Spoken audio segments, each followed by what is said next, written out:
pasar ahora a nuestro próximo panelista. Él es una persona que muchas personas que están presentes aquí conocen. Milton Morrison es muy querido en el sector eléctrico, quizá también muy controversial por algunas ideas, algunos planteamientos. Yo creo que es una persona que todos debemos conocer, sé que vamos a aprovechar muchísimo su charla. Milton es egresado cum laude de la carrera de Ingeniería Eléctrica de la Universidad de INTEC, con una especialidad en estrategias de mercados eléctricos del Public Utility Research Center de la Universidad de Florida, Gainesville del 2002, y una maestría en Development and Project Planning de la Universidad de Bradford en Inglaterra en el 2000.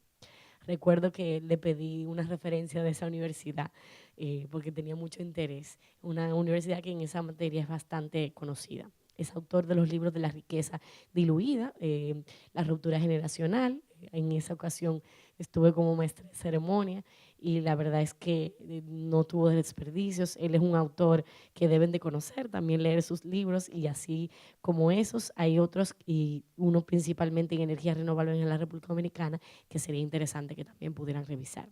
Actualmente es vicepresidente ejecutivo de la Asociación Dominicana de la Industria Eléctrica ADIE, entidad que agrupa las empresas de generación eléctrica privada de la República Dominicana, y de igual forma es coordinador de la Comisión de Energía de la Asociación Nacional de Jóvenes Empresarios ANGE y presidente de Control de Energía del Club NACO. Es presidente del Centro de Innovación Atabey, vicepresidente, perdón. Fue director de la carrera de Ingeniería Eléctrica de la Universidad INTEC, de la cual actualmente es profesor, además del director fundador de la Dirección de Energía No Convencional del Ministerio de Industria y Comercio. Con ustedes, Milton Morrison.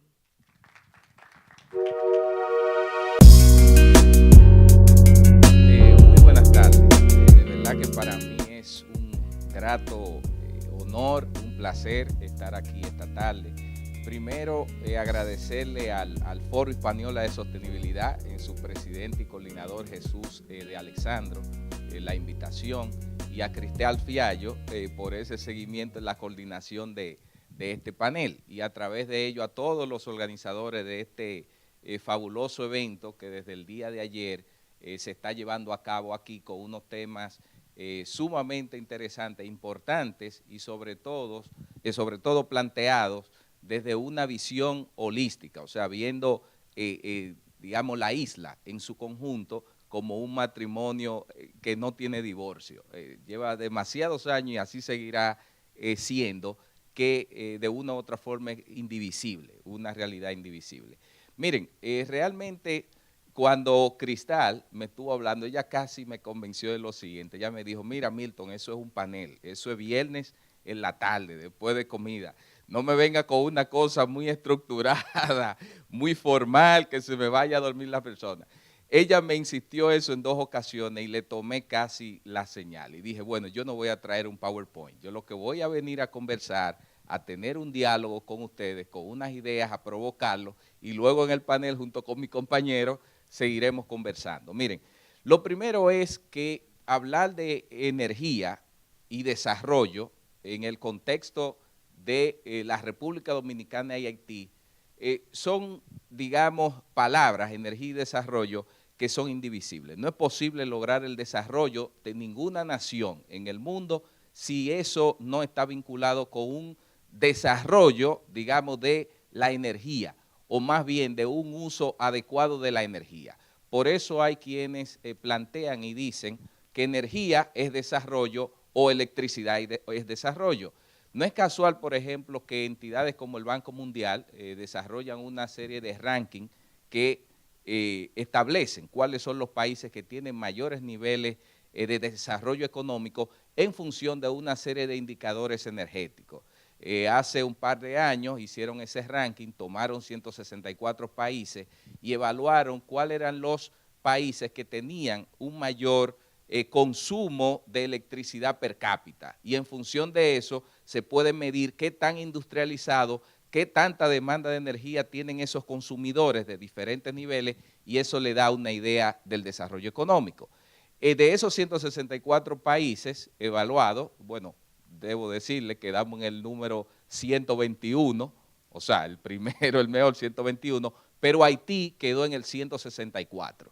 Es decir, somos una isla en la que en ese ranking de consumo eléctrico per cápita, una ocupa el 121 de 164 y el otro el último lugar.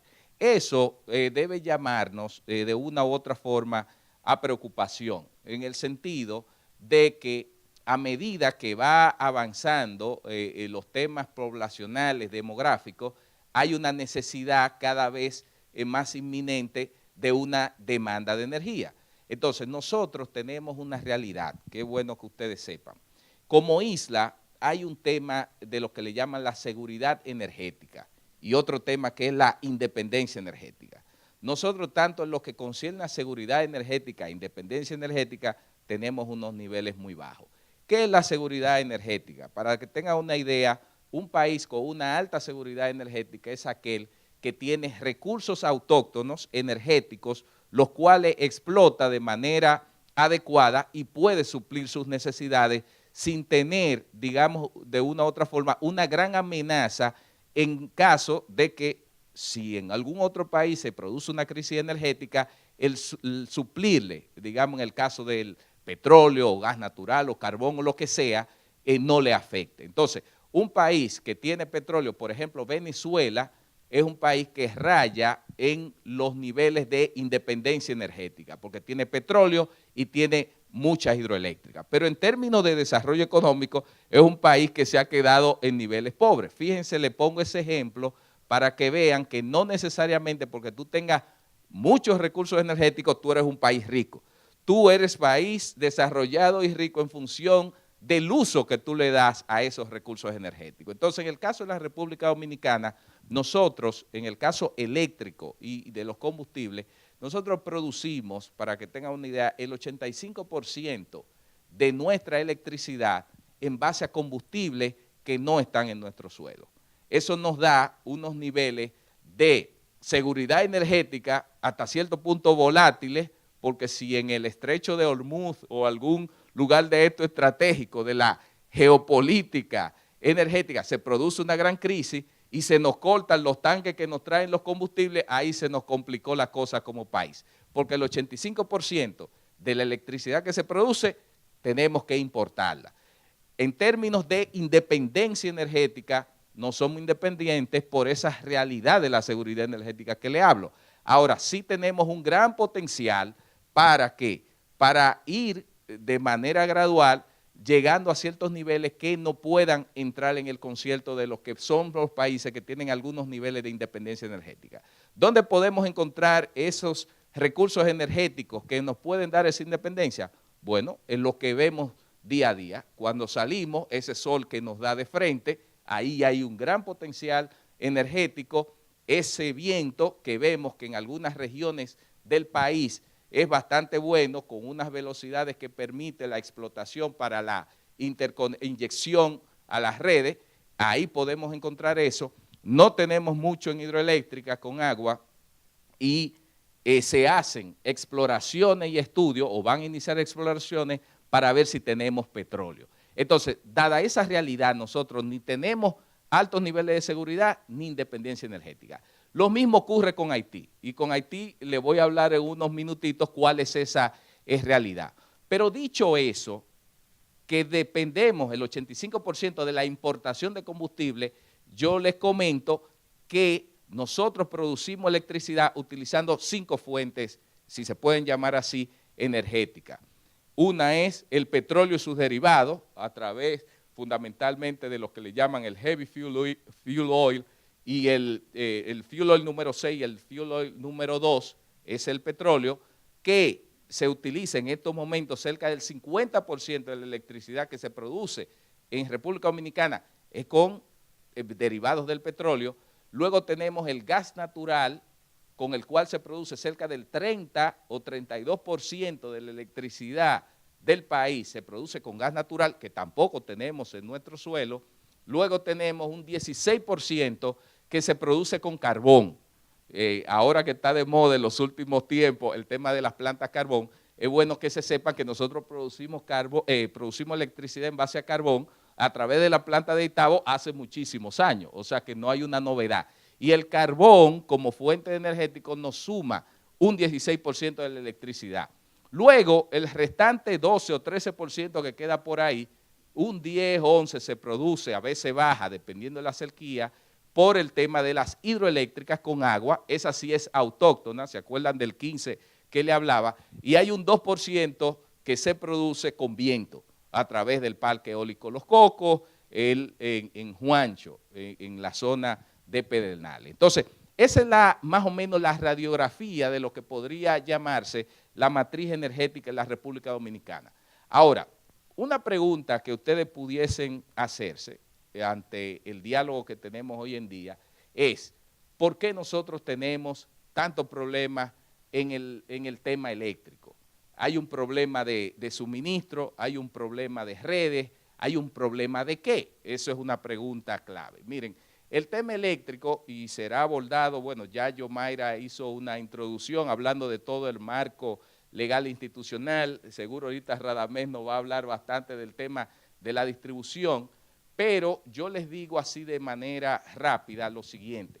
El problema eléctrico en la República Dominicana es un problema financiero, en términos reales, más que otra cosa. Obviamente, hay problemas técnicos en el ámbito, por ejemplo, de la generación, con una demanda creciente que hay que ir cumpliendo, etcétera, etcétera. Hay problemas técnicos en las redes de distribución, que se pierde una cantidad de energía como la que Radamés nos va a hablar ahorita, pero eso combinado da una sumatoria de una serie de problemas que le cuestan al país, a todos nosotros, de nuestros bolsillos, una gran cantidad de dinero que tiene el Estado Dominicano que buscar anualmente para mantener un sector eléctrico de manera deficiente, porque al final no nos satisface ni en términos a una gran mayoría de la población, porque todo el que tiene su inversor o tiene su planta eléctrica a veces no lo siente, pero créanme que la mitad del país, de los clientes, la mitad de los clientes del sector eléctrico sí sufren digamos, las limitaciones que tiene el sistema mismo porque hay muchos apagones. Y eso nadie está satisfecho ni en términos de lo que es el suministro, y cuando tú tienes un servicio que es malo o precario, tú encuentras entonces que es caro. O sea, que hay una relación entre el tema del costo y eso. Ahora, ¿cuál es nuestra realidad en términos de capacidad? Miren, nosotros tenemos, para que tengan una idea, lo que le llaman capacidad instalada, o sea, en términos de plantas de generación, ¿qué nosotros tenemos? La pregunta, yo le hablé de las 5 fuentes de combustible. Todo eso se genera con una capacidad instalada, que le voy a dar a explicar lo que es la capacidad instalada y el tema de la generación, de alrededor de 3.600 megavatios. 3.600 megavatios en los cuales hay una serie de plantas, entre ellas, por ejemplo, de las empresas hidroeléctricas, que sobrepasan los 500 megavatios. Pero esos 500 megavatios no siempre hay, digamos, los afluentes de los ríos, la cantidad de agua, por eso le hablaba de sequía, y no pueden generar a un 100%. También hay plantas termoeléctricas que están ahí instaladas, pero que en algún momento no funcionan por alguna u otra razón o no la mandan a despachar. Entonces, 3.600 megavatios instalados, ¿contra qué? Contra una demanda restringida. ¿Por qué le digo una demanda restringida? Porque realmente no se suple toda la demanda del país. El hecho de que hayan apagones ya nos lleva a una realidad de que realmente hay una cantidad de energía que no se suple y por tanto, para conocer la demanda total del país, habría que darle energía a todo el mundo y medirla en un momento determinado. Entonces, la demanda restringida declarada por la distribuidora, eso no se sabe, no hay un número exacto porque eso varía. Ahora mismo es una demanda, pero dentro de una hora es otra y así, pero piensen en un rango entre 1.800, 1.600 y 2.000, digamos, eso se mueve ahí un día que otro. Entonces, esa realidad que nosotros tenemos podría suplirse con la oferta de energía que nosotros tenemos. Bueno, sí, decimos, podría suplirse. Pero ¿cuáles son los retos, digamos, que nosotros tenemos en la República Dominicana? Y ya voy entrando un poco al título mismo del foro que nos convoca hoy, que es sostenibilidad, vinculado con eso. ¿Cuál es el reto? El nosotros poder suplir nuestra demanda de una manera sostenible en términos financieros, pero también en términos ambientales. Nosotros tenemos una deuda muy grande con el tema de las energías renovables. La presencia de las energías renovables en la matriz energética es muy pequeña en comparación del potencial que nosotros tenemos. Entonces, hay que ir logrando ese balance. Miren, para ir cerrando así algunas ideas e ir de una u otra forma vinculando el caso Dominicana con Haití, déjenme decirle algo. Hay una gran oportunidad nuestra con Haití si nosotros logramos en un momento determinado interconectar en términos, digamos, de suplirle energía a Haití en base a una generación de electricidad que pueda producirse aquí en República Dominicana. Ese ha sido un concepto que tímidamente se ha manejado en un momento a otro, pero yo quiero en este foro de sostenibilidad española lanzar la idea, o más bien rescatar la idea y plantearla de la siguiente manera. Miren, el tema haitiano es una realidad, es un problema que, déjenme decirle, nosotros como dominicanos y los haitianos como tal, tenemos que verla de una manera conjunta. El tema, el proceso migratorio, que es una migración económica que se da en todas partes del mundo, en donde ciudadanos o personas de un país se mueven a otro por un tema de buscar la mejoría económica. Eso es lo que ocurre con Haití. El haitiano se mueve aquí porque aquí hay más plazas de trabajo, hay mayores oportunidades que lo que hay en Haití. Los dominicanos nos movemos a los Estados Unidos, nos movemos a Europa en esa misma lógica. Yo en estos días estaba trabajando algunas cifras del tema migratorio y me di cuenta de lo siguiente. Ustedes tienen una idea de cuántos dominicanos viven fuera, han emigrado. Si vemos el proceso migratorio en términos conjuntos, la cantidad de dominicanos que al 2012 se habían cuantificado, que habían emigrado, no estoy hablando de los descendientes de ellos, o sea, estoy hablando personas, no estoy contando los dominicanos que nacieron en los Estados Unidos, en Europa, en Venezuela, etcétera, etcétera, etcétera. No, yo digo los que nacieron aquí y se fueron. La cifra estaba en alrededor de 1.300.000 dominicanos que viven fuera por razones de emigración.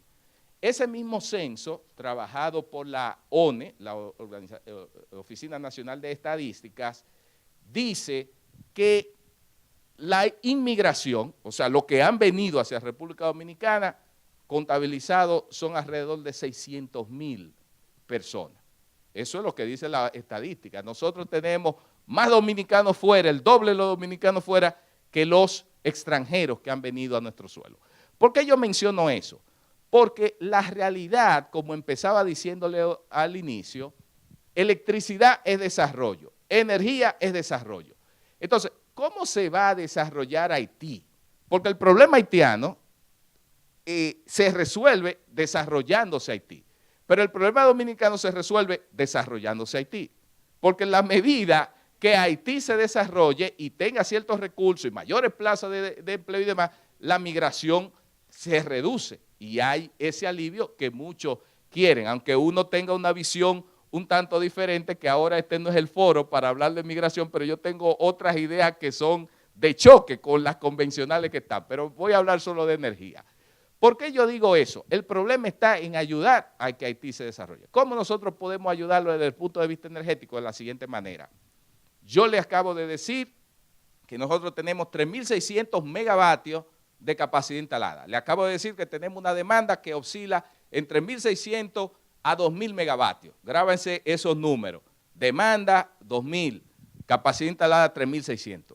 La realidad de Haití es la siguiente. Haití, que tiene la misma cantidad de habitantes que nosotros, con un terreno un poquito más pequeño que nosotros, tiene capacidad instalada de generación 270 megavatios. 3.600 Dominicana, 270 Haití. Yo no sé si me están escuchando lo que digo. O sea, que 10 veces, 12 veces, la capacidad instalada que tenemos nosotros aquí es lo que tiene Haití. Y comencé a hablar de energía y desarrollo. ¿Cómo se va a desarrollar un país con 10 millones de habitantes, igual que nosotros, con la 10ª parte de la capacidad o la infraestructura eléctrica que tenemos. No es posible. La demanda, que eso es lo triste, porque si fuese que hay 270 megavatios instalados y están demandando 2.000, eso te dice que hay muchas industrias que funcionan de manera autónoma, que hay una gran necesidad, que hay un desarrollo, pero la realidad es que la demanda es 350 megavatios. O sea, hablé de 2.000, la demanda aquí 350 ya.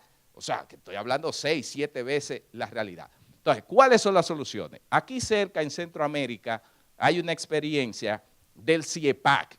¿Qué es el CIEPAC? El Sistema Eléctrico Interconectado de Centroamérica. Eso conecta desde Guatemala a Panamá, arriba todo eso, y ahora hay todo un trabajo de infraestructura para conectarse con México. ¿Qué han hecho? Que construyeron una línea que atraviesa todos esos países centroamericanos, 1.800 kilómetros, con una capacidad de transporte de 300 megavatios, para ellos, de una manera estratégica, poder reducir costos de energía. Ese fue un poco el objetivo. Pero hace 2 años hubo una sequía en Panamá, porque Panamá tiene mucha dependencia en términos de la hidroeléctrica, hubo una sequía en Panamá, y gracias a esa interconexión de la CIEPAC, tanto Guatemala, Nicaragua, Costa Rica, pudieron enviar electricidad hacia Panamá, que tenía una sequía, y pudieron suplir el déficit de energía que tenían cientos de miles de hogares. Esa es una forma de integración energética. Imagínense cuando se conecten ya a México, ahí no va a haber problema de suministro de energía. ¿Por qué yo planteo el tema de la República Dominicana y Haití? Porque si nosotros aquí estamos, por ejemplo, construyendo plantas a carbón por casi 700 megavatios, tenemos un parque de generación ya instalado, nosotros tenemos que seguir pensando en que la demanda de energía crece y tenemos que seguir ampliando porque el desarrollo no se queda aquí. Nosotros pudiésemos utilizar una sobrecapacidad de energía que instalemos, que puede ser nuestra, digamos, capacidad de reserva, porque todo sistema eléctrico tiene que tener una especie de backup. O sea, usted no puede vivir de lo comido por lo servido. Hay que tener una capacidad ahí. Ese backup de energía, nosotros pudiésemos, esa reserva, utilizarla con una línea de interconexión e írsela sirviendo a Haití en la medida que lo demande. Miren, para que ustedes vean si electricidad de desarrollo, todo aquel que ha ido a un campito, una comunidad aquí rural, que hace un tiempo no tenía electricidad, desde que le ponen electricidad a eso, usted ve que se instala un colmado, se pone un barcito, se pone una ferretería, se pone esto, una banca, se pone esto, porque la electricidad atrae, es un polo que de una u otra forma aglomera poblaciones. Entonces, cuando nosotros le demos la posibilidad a Haití, pero eso no es gratis, la electricidad se vende, o sea, la energía tiene un costo, es un negocio, porque en la medida que se instalan industrias y negocios y demás, eso produce y eso genera un capital. Pero de esa misma manera nosotros podemos crear lo que yo hace algunos meses escribí, una especie de frontera eléctrica para el desarrollo binacional. Es decir, nosotros poder, con el tema de la electricidad y la energía, poder llevarle a Haití un servicio que le va a ayudar al desarrollo de su nación, pero vista desde un punto de vista comercial, porque para que no se malinterprete, no es que estoy diciendo que le vamos a regalar la electricidad, porque el tema aquí es verlo como un negocio, porque al final de cuentas, cuando uno ve la realidad del costo de la energía en Haití, por los medios en que ellos producen, porque la gran cantidad de esos 270 megavatios que yo le hablaba, se producen con derivados de petróleo. Y Haití tampoco tiene petróleo, hasta ahora que yo sepa, no tiene gas natural, no tiene nada, y en términos de foresta y cobertura boscosa, ustedes saben que tiene más deficiencia que la nuestra. También ahí, y con esta idea termino ya para generar un poco la conversación más adelante, también Haití, en toda esa franja de la frontera, que son casi 400 kilómetros que nos divide, los niveles de radiación solar que hay ahí son enormes. Miren, para que ustedes tengan una idea, En Dajabón, en esa zona de Dajabón, en la zona de Montecristi, los niveles de radiación solar son 2 veces lo que hay en Alemania. Y Alemania es uno de los países que más ha desarrollado el tema de la energía solar. Y aquí tenemos sol por donde quiera que puede producirse con una tecnología ya requete usada, porque hay algunas personas que piensan en la energía solar o la eólica y pueden entender que eso son energías experimentales, que todavía se está inventando. No, señores, eso ya existe aplicado e inyectado a la red y hay muchas soluciones locales que se pueden hacer aprovechando eso. Entonces, quiero dejarlo con esas ideas así de entrada para un poco vincular la energía y el desarrollo con el tema binacional que nos compete. Muchas gracias.